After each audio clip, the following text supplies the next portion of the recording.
ও খেজুর গাছের মিম্বার কেন কাঁদো? খেজুর গাছ জবাব দেয়, ইয়া রাসূলুল্লাহ, আপনার বিরহের বেদনায় কাঁদি। নবী বলেন, কি চাও আমি দোয়া করি? তুই তাজা হয়ে যাবি, তোর গাছে ফল আসবে, উম্মতেরা খাবে। কয় তা চাই না, কি চাও?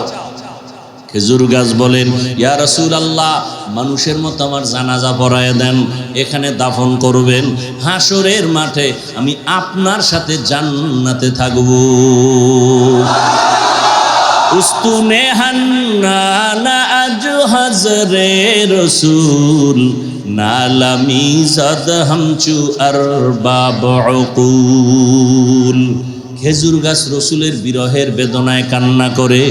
আরে ওই খুঁটির মধ্যে আর একটা খুঁটিতে দেখলাম, প্রায় সময় যতবার যাই দেখি, আজ এইবার গিয়ে একটু বেশি সময় দেখলাম বসে বসে, একটা খুঁটিতে উপরে লেখা আছে সতুনে তওবা।